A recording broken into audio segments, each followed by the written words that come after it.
وبرکاتہ ان الحمد للہ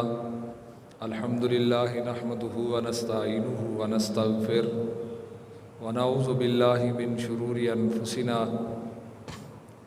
ومن سیئات اعمالنا من يهده الله فلا مضل له ومن يضلله فلا هادي له واشهد ان لا اله الا الله وحده لا شريك له واشهد ان محمدا عبده ورسوله اما بعد فان خير الحديث كتاب الله وخير الهدي هدي محمد صلى الله عليه واله وسلم وشر الامور محدثاتها وكل محدثة بدعة وكل بدعة ضلالة وكل ضلالة في النار اللهم صل على محمد وعلى آل محمد وبارك سلم وصل عليه اعوذ باللہ السمیع العلیم من الشیطان الرجیم بسم اللہ الرحمن الرحیم لقد رضی اللہ عن المؤمنین اذ یبایعونک تحت الشجرہ فعلم ما فی قلوبہم فانزل السکینۃ علیہم۔ حمد و ثنا، تعریف، کبریائی، نظر و نیاز اللہ وحدہ لا شریک کی ذات جل و علا کے لیے خاص ہے۔ لا تعداد بے شمار درود اور سلام امام الانبیاء احمد مجتبیٰ حضرت محمد الرسول اللہ صلی اللہ علیہ وآلہ وسلم کی ذات اقدس و اطہر پر ہوں۔ میرے لیے انتہائی احترام کے لائق محترم بزرگوں، دوستوں، بھائیوں، ذی الحجہ کا مہینہ ختم ہونے کے قریب ہے۔ تاریخ اسلامی میں کوئی دن اور کوئی مہینہ ایسا نہیں کہ جس مہینے میں کوئی عظیم واقعہ رونما نہ ہوا ہو۔ ذی الحج کے مہینے کو کئی لحاظ سے یاد رکھا جاتا ہے، اور تاریخ میں ذی الحجہ کے مہینے کو یاد رکھنے کی ایک وجہ اس مہینے میں حضرت عثمان رضی اللہ تعالی عنہ کی شہادت بھی ہے۔ حضرت عثمان رضی اللہ تعالی عنہ، ان کی شخصیت، ان کا تعارف کیا ہے؟ حضرت عثمان رضی اللہ تعالی عنہ رسول اللہ صلی اللہ علیہ وآلہ وسلم کے دوہرے داماد تھے۔ دنیا میں سب سے بڑا اعزاز حضرت عثمان رضی اللہ تعالی عنہ کے لیے یہ ہے کہ جو آدم علیہ الصلاۃ والسلام سے لے کر جناب محمد کریم صلی اللہ علیہ وآلہ وصحبہ وبارک وسلم تک کسی نبی کے امتی کو حاصل نہیں ہوا، وہ اعزاز حضرت عثمان رضی اللہ تعالی عنہ کو اللہ نے عطا فرمایا ہے کہ حضرت عثمان رضی اللہ تعالی عنہ رسول اللہ صلی اللہ علیہ وآلہ وسلم کی دو بیٹیوں کے شوہر تھے، حضرت رقیہ اور حضرت ام کلثوم۔ حضرت رقیہ کی وفات کے بعد رسول اللہ صلی اللہ علیہ وسلم نے آپ کا نکاح اپنی بیٹی سیدہ ام کلثوم کے ساتھ فرمایا۔ حضرت عثمان رضی اللہ تعالی عنہ کا سلسلہ نسب رسول اللہ صلی اللہ علیہ وآلہ وسلم کے سلسلہ نسب کے ساتھ ملتا ہے۔ یوں آپ یہ بھی کہہ سکتے ہیں کہ حضرت عثمان رضی اللہ تعالی عنہ رسول اللہ صلی اللہ علیہ وسلم کے برادری بھائی تھے، رسول اللہ صلی اللہ علیہ وسلم کے قبیلے میں سے تھے۔ آپ کے والد کا نام عثمان تھا، آپ کا نام عثمان، اور آپ کے والد کا نام عفان بن ابی العاص بن امیہ بن عبد شمس بن عبد مناف بن قصی بن کلاب، اور قصی اور کلاب سے پہلے جو عبد مناف کا نام گزرا ہے، یہ وہ کڑی ہے کہ جہاں پہ آ کے سلسلہ نسب رسول اللہ صلی اللہ علیہ وآلہ وسلم کے ساتھ حضرت عثمان کا ملتا ہے۔ اس لحاظ سے ہم یہ بات سمجھ سکتے ہیں کہ حضرت عثمان رضی اللہ تعالی عنہ اسی نسل میں سے تھے، اسی خانوادے میں سے تھے جس خانوادے میں سے، جس نسل میں سے رسول اللہ صلی اللہ علیہ وآلہ وسلم کو اللہ نے مبعوث فرمایا۔ حضرت عثمان رضی اللہ تعالیٰ عنہ، ایک تو یہ نسل کا رشتہ ہے جو عبد مناف سے جا کے رسول اللہ اور حضرت عثمان کا سلسلہ نسب آپس میں ملتا ہے۔ ایک دوسرے لحاظ سے حضرت عثمان رسول اللہ صلی اللہ علیہ وسلم کے رشتہ دار تھے۔ رسول اللہ صلی اللہ علیہ وآلہ وسلم کی پھوپھی تھیں عروہ، یہ حضرت عبد المطلب کی بیٹی تھیں اور رسول اللہ صلی اللہ علیہ وسلم کی پھوپھو تھیں، اور حضرت عثمان رضی اللہ تعالی عنہ کا ان کے ساتھ رشتہ نانی اور نواسے کا تھا۔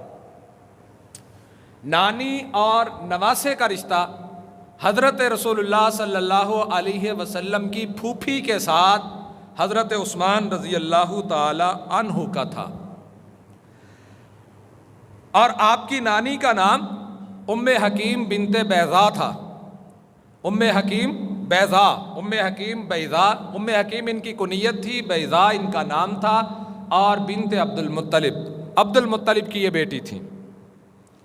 آپ کی کنیت زمانہ جاہلیت میں جو سیرت کی اور تاریخ کی کتابوں میں نقل کی گئی ہے وہ تھی ابو عمر۔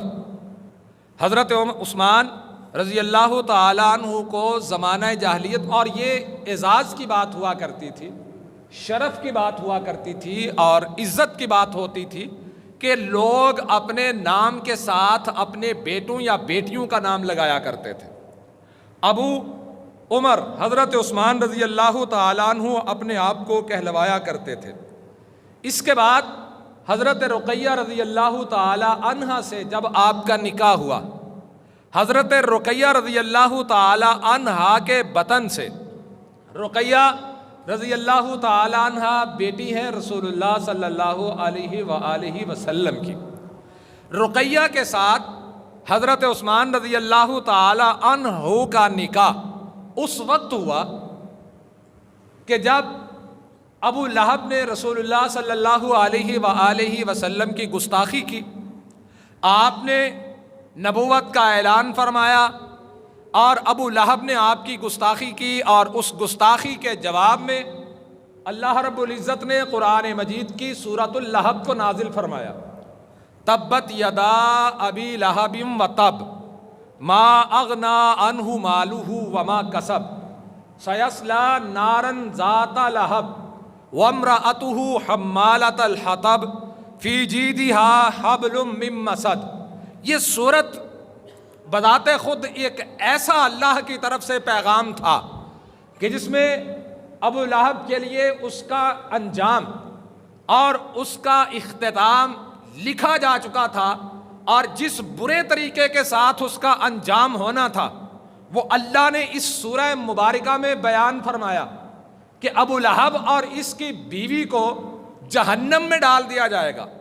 اور مکے کے تمام سرداروں میں سے ابو لہب وہ واحد بندہ تھا، وہ واحد شخصیت ہے ابو لہب کی، پورے عرب کے مشرکوں میں سے رسول اللہ صلی اللہ علیہ وسلم کے جتنے بھی بڑے بڑے مخالف تھے، جتنے بھی آپ صلی اللہ علیہ وسلم کے راستے میں آنے والے لوگ تھے، ساری کائنات کے کافروں میں سے اگر کسی کا ذکر اللہ نے اس کے انجام کے ساتھ نام لے کے قرآن حکیم میں بیان کیا ہے تو وہ یہ ابو لہب تھا۔ ابو لہب کو اس کی تکلیف ہوئی، رسول اللہ صلی اللہ علیہ وسلم کی دو بیٹیاں، ان کا نکاح اس کے دو بیٹوں کے ساتھ طے ہوا تھا، ابھی رخصتی نہیں ہوئی تھی۔ اس کے بیٹوں کا نام، ایک کا نام عتبہ تھا، دوسرے کا نام عتیبہ تھا۔ جب قرآن مجید کی یہ آیات نازل ہوئی، مکے میں پڑھی گئی، لوگوں نے سنی، ہر زبان پہ ابو لہب کا انجام گونجنے لگا، تبت یدا ابی لہب و تب، ابو لہب کے ہاتھوں کو توڑ دیا جائے گا. ما اغنا عنہ مالہ وما کسب، اس کا مال، اس کی دولت، اس کی شہرت، اس کی عزت اس کے کسی کام نہ آئے گی، اسے جہنم میں ڈال دیا جائے گا.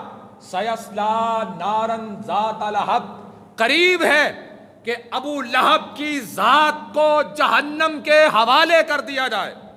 وامرأتہ حمالۃ الحطب، صرف ابو لہب ہی جہنم میں نہیں جائے گا بلکہ ابو لہب کے ساتھ اس کی بیوی جسے ام جمیل کہا جاتا تھا وہ بھی جہنم کا بالن اور ایندھن بن جائے گی. بڑے سخت الفاظ ہیں یہ الفاظ. جب ابو لہب نے سنے، بدلہ لینے کے لیے چاہیے تو یہ تھا رسول اللہ صلی اللہ علیہ وسلم کی زبان پر نازل ہونے والا اور آپ کی زبان سے بیان کیا جانے والا اللہ کا یہ پیغام، اور اپنا انجام سن کر ابو لہب توبہ کر لیتا، رسول اللہ صلی اللہ علیہ وسلم کا ساتھی بن جاتا. اس نے اپنے دونوں بیٹوں کو بلوایا اور بلا کے کہنے لگا کہ جاؤ، ہماری کوئی عزت باقی نہیں بچی اور ہماری اس عزت پر حرف اٹھانے والے محمد کریم صلی اللہ علیہ وآلہ وسلم ہیں. ان کی 2 بیٹیاں تمہارے نکاح میں ہیں، ہم تب راضی ہوں گے جب تم ان دونوں کو طلاق دے دو گے. انہوں نے جا کے طلاق دے دی، طلاق ہو گئی. اس کے بعد حضرت عثمان رضی اللہ تعالی عنہ نے رسول اللہ صلی اللہ علیہ وآلہ وصحبہ وبارک وسلم کی طرف نکاح کا پیغام بھیجا. یہ حضرت عثمان رضی اللہ تعالی عنہ کی پہلی شادی تھی اور تب حضرت عثمان رضی اللہ تعالی عنہ کی عمر 34 یا 35 سال تھی.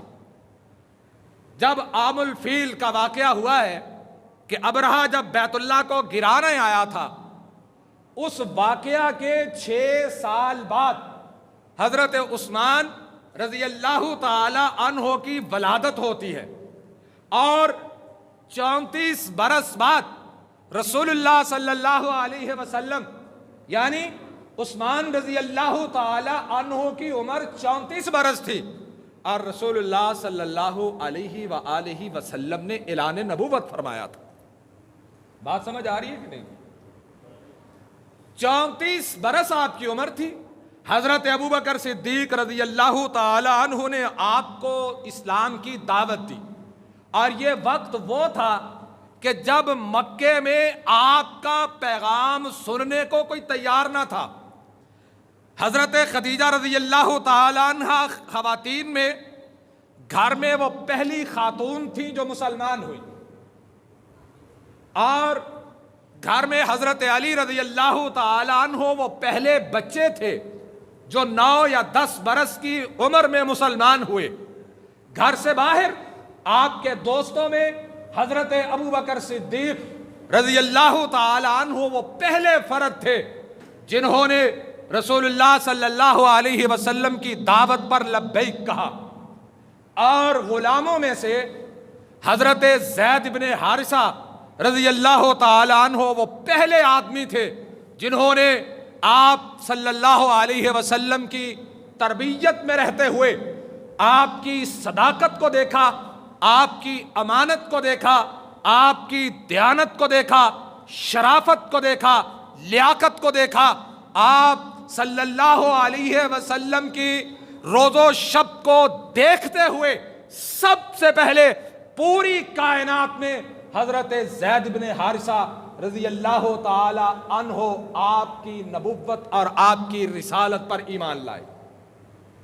اور اس وقت مردوں میں سے چوتھے حضرت عثمان رضی اللہ تعالی عنہ تھے اور حضرت عثمان رضی اللہ تعالی عنہ ہی وہ پہلے شخص تھے کہ جن کے ساتھ رسول اللہ صلی اللہ علیہ وسلم نے رشتہ داری قائم فرمائی. اپنی بیٹی کا نکاح حضرت عثمان رضی اللہ تعالی عنہ کے ساتھ کیا. حضرت رقیہ پہلی عورت ہیں آپ کے نکاح میں آنے والی. حضرت رقیہ کے بعد جب آپ کی وفات ہوتی ہے، حضرت رقیہ کے بطن سے اللہ نے آپ کو ایک بیٹا عطا کیا تھا جس کا نام عبداللہ تھا. حضرت عثمان رضی اللہ تعالی عنہ کی زندگی کا یہ پہلو بھی ہمارے لیے بڑا سبق آموز ہے کہ حضرت عثمان رضی اللہ تعالی عنہ ساری زندگی بغیر نکاح کے نہیں رہے. آپ حیران ہوں گے، حضرت عثمان رضی اللہ تعالی عنہ نے 1 2 3 4 نکاح نہیں کیے، بلکہ مختلف اوقات میں مختلف زمانوں میں حضرت عثمان رضی اللہ تعالی عنہ کے عقد نکاح میں 8 عورتیں تھیں جن کے ساتھ حضرت عثمان رضی اللہ تعالی عنہ نے نکاح کیا تھا. اور حضرت عثمان رضی اللہ تعالی عنہ کے 9 بیٹے تھے. حضرت عثمان رضی اللہ تعالی عنہ کی 7 بیٹیاں تھیں. ٹوٹل اولاد حضرت عثمان رضی اللہ تعالی عنہ کی بیٹیاں اور بیٹے 16 بچے تھے حضرت عثمان رضی اللہ تعالی عنہ کے. اور حضرت عثمان رضی اللہ تعالی عنہ رسول اللہ صلی اللہ علیہ وسلم عثمان سے اتنا راضی تھے، اتنا خوش تھے، بطور خسر ہونے کے، بطور سسر ہونے کے رسول اللہ صلی اللہ علیہ وسلم اپنے داماد سے اتنا راضی تھے کہ آپ سوچ نہیں سکتے. اور حضرت عثمان رضی اللہ تعالی عنہ کی سیرت سے یہ سبق ملتا ہے کہ جس روز حضرت عثمان رضی اللہ تعالی عنہ کی پہلی زوجہ محترمہ سیدہ ام رقیہ بنت رسول اللہ صلی اللہ علیہ وسلم کی رحلت ہوتی ہے، آپ آنکھیں بند کر کے اپنی دوسری بیٹی کو بھی عثمان کے نکاح میں دے دیتے ہیں اور ایک تاریخ ساز باب قائم فرما دیتے ہیں کہ آدم علیہ السلام سے لے کے جناب محمد الرسول اللہ صلی اللہ علیہ وآلہ وسلم کی امت تک، آپ کی نبوت تک کسی نبی کے امتی کو یہ شرف حاصل نہیں ہوا کہ نبی نے اپنے اس امتی کے عقد میں ایک کے بعد اپنی دوسری بیٹی کا نکاح کیا ہو. یہ سعادت اگر نصیب ہوئی تو عثمان کو نصیب ہوئی. یہی وہ عثمان رضی اللہ تعالیٰ عنہ تھے. اس سے بڑھ کر ایک داماد پہ اس کے سسر کی رضا کیا ہو سکتی ہے کہ حضرت رقیہ رضی اللہ تعالی عنہا مجمع الزوائد اور طبرانی کی روایت ہے کہ اب میاں بیوی اپنے گھر میں تشریف فرما ہے. حضرت رقیہ اپنے شوہر نامدار کا سر دھلا رہی ہے. بیویاں اپنے شوہروں کے سر میں تیل ڈالیں، اپنے شوہر کے سر میں صابن ڈالیں، یہ ان کا حق ہے. اپنے شوہر کے سر کو دھونا چاہیے، اپنے شوہر کے سر کو تیل دینا چاہیے. اپنے شوہر کے سر کو دھلا رہی ہے. دھلانے والی کون ہے؟ وہ رقیہ بنت رسول اللہ ہیں صلی اللہ علیہ وآلہ وسلم. آپ تشریف لائے، آپ نے دیکھا رقیہ رضی اللہ تعالی عنہا اپنے شوہر کی خدمت کر رہی ہیں. شوہر کی خدمت کرنا ایک عورت کے لیے، یہ تو رسول اللہ کی بیٹیوں کو معاف نہیں، آج کی خاتون کو معاف کیسے ہو سکتا ہے؟ آج کی عورت کو معاف کیسے ہو سکتا ہے؟ اور پھر داماد دیکھیے کیسا ہے. رسول اللہ صلی اللہ علیہ وسلم راضی اور خوش کتنے ہیں. آپ فرماتے ہیں رقیہ ابو عبداللہ کے ساتھ اچھا برتاؤ کیا کرو. یہ وہ لمحات ہوتے ہیں جب داماد پہ سسرال والے بہت خوش ہوتے ہیں، اور یہی وہ لمحات ہوتے ہیں جب ہمارے معاشرے میں کہا جاتا ہے کہ ہمارا بیٹا تو سسرال کا ہو کے رہ گیا ہے، بڈھی تو اگے نو کوئی شے نظر نہیں آتی. ضمناً بات آئی ہے تو عرض کیے دیتا ہوں، اپنی بیٹی غیر کا بیٹا ہماری بیٹی کی بات پہ قدم اٹھائے تو بہت پیارا لگتا ہے، اور اپنا بیٹا باہر سے گھر آئے، گھر میں لائی ہوئی غیر کی بیٹی اس کے لیے آدھا کلو آم کا الگ سے لے آئے تو بہت برا لگتا ہے۔ اسے کیا کہتے ہیں پنجابی میں؟ کہانی ونڈ۔ کہانی ونڈ نہیں ہونی چاہیے تھی، جب تقسیم کرنی ہے تو برابر برابر کیجئے۔ عثمان رضی اللہ تعالی عنہ کے بارے میں رسول اللہ صلی اللہ علیہ وسلم ارشاد فرماتے ہیں، ابو عبداللہ کے ساتھ اچھا برتاؤ کیا کرو، یاد رکھو یہ میرا صحابی ہے، یقیناً عثمان میرا صحابی ہے، عثمان میرا جانثار ہے، میرا صاحب اور دوست ہے، اور اخلاق میں سب سے زیادہ اگر کوئی مجھ سے مشابہت رکھتا ہے تو وہ عثمان رکھتا ہے رضی اللہ تعالی عنہ۔ کدی سوریاں ورگے اخلاق بنا کے بہاؤ یار۔ کہا عثمان وہ ہے کہ جس کے اخلاق سب سے زیادہ میرے تمام دوستوں میں اور تمام مخالفوں میں سب سے بڑھ کر اگر اخلاق کے لحاظ سے، عادات اور کردار کے لحاظ سے اگر میرے ساتھ کوئی مشابہت رکھتا ہے تو وہ عثمان رکھتا ہے رضی اللہ تعالی عنہ۔ اور یہ اخلاق اور کردار کیسا تھا؟ حضرت ام المومنین عائشہ صدیقہ رضی اللہ تعالی عنہ بیان کرتی ہیں کہ رسول اللہ صلی اللہ علیہ وآلہ وسلم میرے گھر میں تشریف فرما تھے، اور حضرت عثمان رضی اللہ تعالی عنہ ان لوگوں میں شامل ہیں کہ جن کو اسلام کی خاطر سخت تکلیفیں دی گئی، بڑی پریشانیاں اٹھائیں، اور اسلام کو قبول کرنے سے پہلے یہ چور نہ تھے، اچکے اور لٹیرے بھی نہ تھے، یہ خون کے پیاسے بھی نہ تھے، مکے کے چند لوگ تھے، چند نوجوان تھے کہ جن کے متعلق مکے والے گواہی دیا کرتے تھے کہ ہمارے قبائل میں، ہمارے شہر میں، ہماری بستی میں یہ چند نوجوان ہیں جو عزت، شرف، شرافت، صداقت، امانت اور دیانت میں اپنی مثال آپ ہیں۔ یہ تھے حضرت عثمان رضی اللہ تعالیٰ عنہ کہ جن کے کردار پر اس دور میں بھی کوئی انگلی نہ اٹھا سکا جب عثمان ابھی مسلمان نہ ہوئے تھے۔ حضرت عثمان رضی اللہ تعالی عنہ جب مسلمان ہوئے، آپ کے چچا تھے، ان کا نام حکیم بن ابی العاص بن امیہ تھا۔ حکیم بن ابی العاص بن امیہ حضرت عثمان رضی اللہ تعالی عنہ پر جہاں تک ممکن ہوا حکیم نے ظلم بھی کیا، حکیم نے پریشان بھی کیا، حکیم نے آفریں بھی کی، اور حتیٰ کہ حضرت عثمان کو رسیوں میں جکڑ کے گھر میں باندھ دیا۔ اور یہ سب تکلیفوں کا سبب کیا تھا؟ وجہ کیا تھی؟ وجہ صرف ایک تھی کہ عثمان رضی اللہ تعالی عنہ یا ہمیں رکھ لو یا رسول اللہ کو رکھ لو صلی اللہ علیہ وآلہ وصحبہ وبارک وسلم، کہ آپ کو ہم اس وقت تک نہیں چھوڑیں گے جب تک تم رسول اللہ صلی اللہ علیہ وسلم کی ذات گرامی سے تعلقات توڑنے کا اعلان نہیں کرتے۔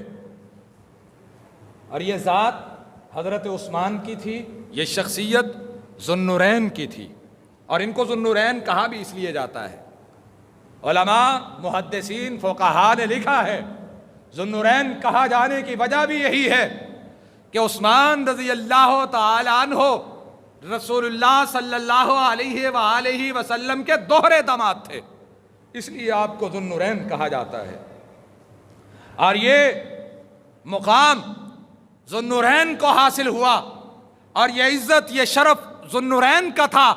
کہا کٹ سکتا ہوں، مر سکتا ہوں، جل سکتا ہوں، اپنی ذات پر دنیا کی بنی ہر تکلیف کو برداشت کر سکتا ہوں، اگر برداشت نہیں ہے تو رحمت عالم صلی اللہ علیہ وآلہ وسلم کی ذات سے ترک تعلقات گوارا نہیں ہے۔ بات سمجھ رہے ہیں؟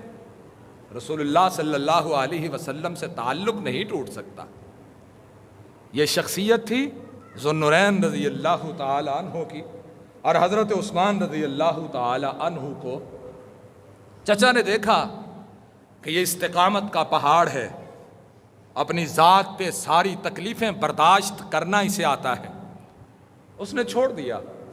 اور یہی وہ دور تھا کہ جب رسول اللہ صلی اللہ علیہ وسلم کے جانثار حضرت عمار اور ان کے اہل خانہ یاسر اور ان کی اہلیہ حضرت سمیہ رضی اللہ عنہم اجمعین پہ مکے والوں نے ظلم کے پہاڑ توڑے، حتیٰ کہ رقیہ کے جسم کے 2 ٹکڑے کر ڈالے۔ ان دنوں میں رسول اللہ صلی اللہ علیہ وسلم نے اپنے صحابہ کو ہجرت کی اجازت دی۔ 2 مرتبہ حبشہ کی ہجرت ہوئی، دونوں مرتبہ دونوں قافلوں میں حضرت عثمان اور حضرت رقیہ رضی اللہ تعالی عنہا شامل تھے ہجرت کے قافلوں میں۔ اور یہ عثمان رضی اللہ تعالی عنہ کا شرف اور ان کی عزت، ان کا مقام جو رسول اللہ صلی اللہ علیہ وسلم نے اپنی زبان نبوت سے بیان کیا۔ حضرت ابو موسیٰ اشعری رضی اللہ تعالی عنہ ارشاد فرماتے ہیں کہ ایک باغ میں رسول اللہ صلی اللہ علیہ وسلم جلوہ گر تھے، دروازے پہ دستک ہوتی ہے، آپ فرماتے ہیں جو دروازے پہ آ رہا ہے آنے والے کے لیے افتح لہو وبشرہ بالجنہ، دروازہ بھی کھولا جائے اور جنت کی بشارت بھی دی جائے۔ ابھی آنے والا آیا نہیں، دروازے پہ کھڑا ہے اور اس زبان سے اعلان ہو رہا ہے کہ جو زبان ینطق عن الہوی ان ہوا الا وحی یوحی، یہ آیات اس زبان کے متعلق اللہ نے نازل فرمائی۔ وہ لب حرکت میں آتے ہیں، نطق صادق سے الفاظ جاری ہوتے ہیں، آپ فرماتے ہیں افتح لہو، اس کے لیے دروازہ کھولیے، وبشرہ بالجنہ، آنے والے کو جنت کی بشارت دیجئے۔ دروازہ کھلتا ہے، سامنے دیکھا صدیق اکبر کھڑے ہیں، ابو موسیٰ رضی اللہ تعالی عنہ دروازہ کھولتے ہیں، دروازہ کھل جاتا ہے، آپ آتے ہیں، کہا رحمت عالم صلی اللہ علیہ وسلم نے دروازہ کھولنے کا حکم بھی دیا ہے اور جنت کی بشارت دینے کا بھی حکم دیا ہے۔ دوسری دفعہ دروازے پہ دستک ہوتی ہے، کہتا میں پھر دروازہ کھولنے جاتا ہوں، آپ پھر فرماتے ہیں افتح لہو وبشرہ بالجنہ، اس کے لیے بھی دروازہ کھولنا ہے اور اسے بھی جنت کی بشارت دینی۔ اب کنیکشن تو وہاں سے جڑا ہوا تھا اور آپ بول نہیں رہے تھے بلکہ عرش والا بلا رہا تھا۔ اس سے پہلے بھی 13 سال وہ مکے میں گزرے، مدینے میں بھی کئی سال گزرے ہوں گے، کئی عرصے گزرے ہوں گے، کبھی اس زبان کو حرکت نہ آئی ہوگی، کبھی آپ نے یہ الفاظ جاری نہ فرمائے ہوں گے۔ آج اگر یہ الفاظ جاری ہو رہے ہیں تو مرضی سے نہیں، عرش والے کی مرضی سے جاری ہو رہے ہیں، اور اللہ ان الفاظ کو جاری کروا رہا ہے۔ الفاظ کیا ہے؟ افتح لہو وبشرہ بالجنہ، جنت کا دروازہ کھولنا ہے اور باغ کا دروازہ کھولنا ہے اور جنت کی بشارت دینی۔ کہتا میں نے دروازہ کھولا، ان کو جنت کی بشارت دی، یہ عمر فاروق تھے رضی اللہ تعالی عنہ۔ تیسری مرتبہ دروازے پہ دستک دیتے ہیں، دستک سنتے ہیں، دستک ہوتی ہے، ابھی چہرہ نہیں دیکھا، ابھی شخصیت سامنے نہیں آئی، ابھی اس کے ساتھ سلام بھی نہیں ہوئی، پہلو کو کہا ان کو جنت کی بشارت دینی ہے۔ اس کے بارے میں 2 باتیں کہی، کہا افتح لہو وبشرہ بالجنہ الا بلوى تصیبہ کہا اس کو جنت کی بشارت بھی دینی ہے اور ایک آزمائش کی بھی بشارت دینی ہے جو اسے اس کی زندگی میں پہنچے گی. اور وہ آزمائش کیا تھی؟ ایک اور حدیث ساتھ رکھیے. رسول اللہ صلی اللہ علیہ وسلم کا فرمان عالی شان ہے، رحمت عالم صلی اللہ علیہ وسلم، اور یہ الفاظ آپ نے ان لمحات میں کہے جب آپ احد پر تشریف فرما تھے. آپ کے ساتھ آپ کے دائیں ابو بکر صدیق تھے، بائیں عمر فاروق تھے، اور ساتھ حضرت عثمان ذو النورین رضی اللہ تعالی عنہ تشریف فرما تھے. صحابہ کرام ہوں، اہل بیت اطہار ہوں رضی اللہ عنہم اجمعین، یہ تمام کے تمام لوگ وہ ہیں کہ جو بھی حلقہ اسلام میں داخل ہوا، جس نے بھی رسول اللہ صلی اللہ علیہ وسلم کی زیارت کر لی، وہ دنیا میں رہا، حالت ایمان میں اس کی موت ہوئی، عرش والے اللہ نے اسے جنت عطا فرما دی ہے.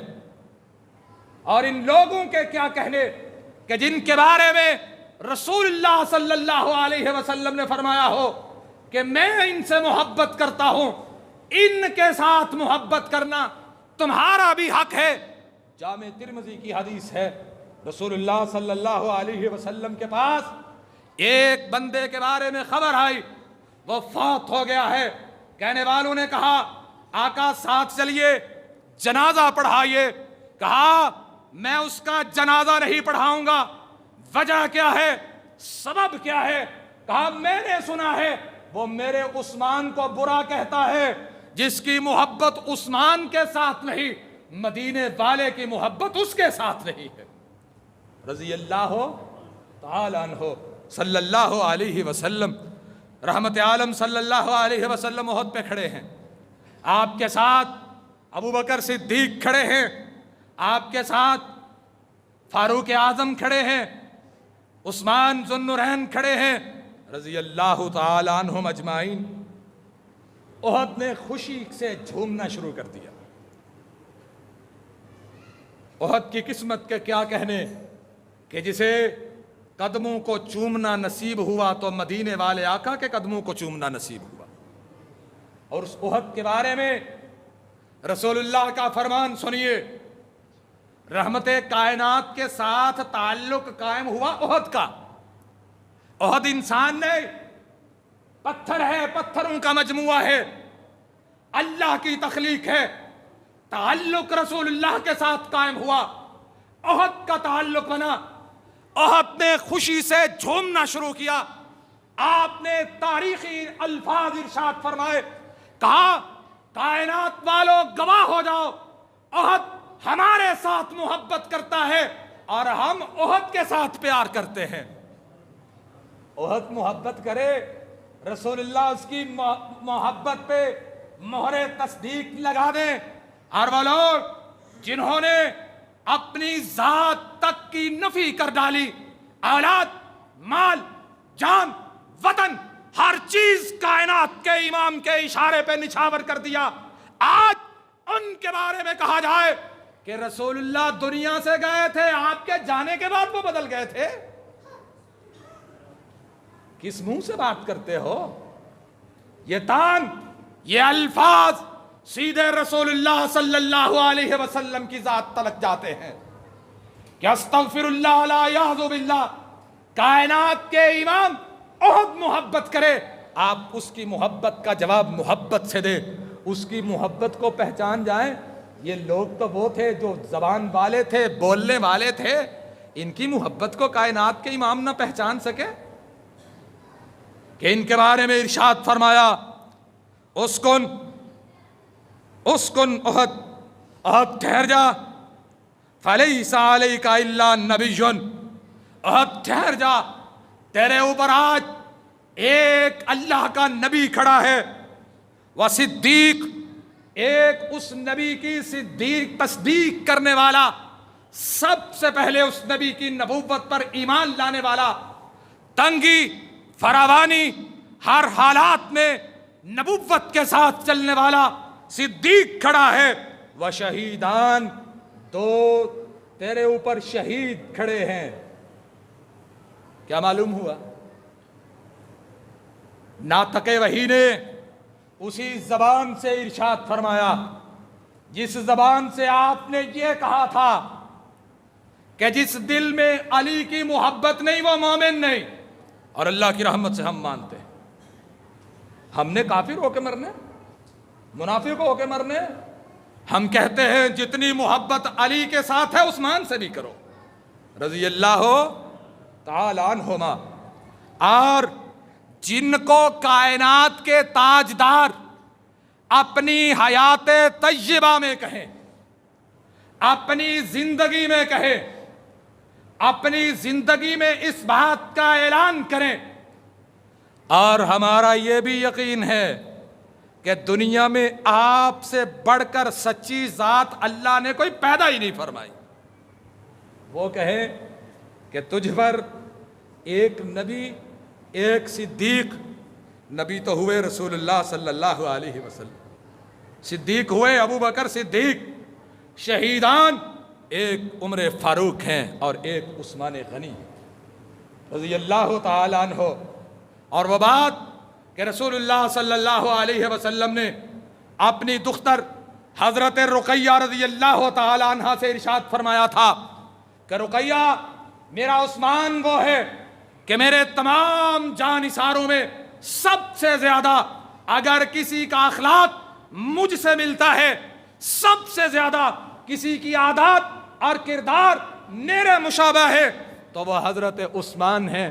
یہ وہ عثمان ہیں رضی اللہ تعالی عنہ کہ سیدہ عائشہ رضی اللہ تعالی عنہ بیان کرتی ہیں کہ آپ میرے حجرہ مبارک میں جلوہ گر تھے، دروازے پہ دستک ہوتی ہے، میرے بابا ابو بکر صدیق تشریف لاتے ہیں، آپ لیٹے ہوئے لیٹے رہے، وہ آئے، بیٹھے، بات چیت ہوئی، کام تھا پورا ہوا، چلے گئے، دروازے پہ پھر دستک ہوتی ہے، عمر فاروق آتے ہیں، پھر آپ تشریف فرما ہیں، ویسے ہی لیٹے ہوئے، آپ اٹھ کے نہیں بیٹھتے، تیسری مرتبہ دروازے پہ دستک ہوتی ہے، پوچھا کون ہے؟ کہا آقا عثمان کھڑا ہے۔ ام المومنین سیدہ عائشہ صدیقہ رضی اللہ تعالی عنہ بیان کرتی ہیں جب یہ الفاظ سنے کہ دروازے پہ عثمان کھڑا ہے، رسول اللہ صلی اللہ علیہ وسلم فوراً سیدھے ہو کے تشریف فرما ہو جاتے ہیں، بیٹھ جاتے ہیں اپنے بستر پہ، عثمان آتے ہیں، آ کے بیٹھتے ہیں، بات چیت ہوتی ہے، کلام ہوتا ہے، اٹھ کے چلے جاتے ہیں۔ جانے کے بعد میں نے سوال کھڑا کیا، یا رسول اللہ صلی اللہ علیہ وسلم، آج آپ کے طرز عمل نے مجھے حیران کیا ہے۔ حیرانی کیا ہے؟ حیرانی اس بات کی ہے کہ میرے بابا آئے، آپ تشریف فرما لیٹے ہیں، لیٹے رہے، میرے چچا عمر آئے، آپ لیٹے ہیں، لیٹے رہے، عثمان میں کیا خاصیت تھی کہ آپ نے عثمان کا نام سنا، اٹھ کے تشریف فرما ہوئے بیٹھ گئے۔ رحمت عالم صلی اللہ علیہ وسلم کی زبان نبوت سے تاریخی الفاظ جاری ہوتے ہیں، اور وہ الفاظ ان کلمات کی تفسیر ہیں جو کلمات آپ نے اپنی بیٹی سیدہ رقیہ سے کہے تھے کہ عثمان وہ ہے کہ جس کی عادات، جس کا کردار، جس کا اخلاق پوری کائنات میں سب سے زیادہ محمد الرسول اللہ صلی اللہ علیہ وسلم کے ساتھ ملتا ہے۔ اور وہ کردار کیا تھا؟ استحیی من رجل تستحیی منہ الملائکہ۔ عائشہ، کیا میں اس شخص کا لحاظ کرتا ہوں، حیا کرتا ہوں جس شخص کا لحاظ عرش والے کے فرشتے بھی کرتے ہیں۔ کیا مطلب ہے؟ میں لیٹا رہتا، ریلیکس ہو کے آرام فرما رہتا، شاید عثمان آتے، جھجک آڑے آ جاتی، عثمان آتے، وہ قدرت کا شرمیلا پن لوگوں سے زیادہ اللہ نے عثمان کو عطا کیا تھا رضی اللہ۔ نبی کا ہر صحابی گوہر نایاب ہے، نبی کا ہر جانثار اس کی کائنات میں مثال نہیں، لیکن ہر ایک کا مقام، ہر ایک کی شخصیت، ہر ایک کا کردار اپنے لحاظ سے آب زر کے ساتھ لکھنے کے قابل ہے، لیکن جو مقام، جو کردار، جو سیرت اللہ نے عثمان کو عطا فرمائی وہ کسی اور کے حصے میں نہیں آئی، کہ ان کے متعلق رسول اللہ صلی اللہ علیہ وسلم نے ارشاد فرمایا عثمان وہ ہے کہ جس کا حیا، جس کا لحاظ عرش والے کے فرشتے کرتے ہیں، پھر میں محمد اس کا لحاظ کیوں نہ کروں صلی اللہ علیہ وسلم۔ یہ عثمان رضی اللہ تعالیٰ عنہ کی زندگی تھی، وہ تھوڑے سے ہلکی سی جھلک میں نے آپ کے سامنے رکھی ہے کہ عثمان رضی اللہ تعالیٰ عنہ کی زندگی کسی ایک جمعے کے اندر بیان کرنے سے ختم تو نہیں ہو جائے گی۔ خطباء کی زندگیاں صرف ہو سکتی ہیں لیکن نبی کے یاروں کی زندگیاں ختم نہیں ہو سکتی۔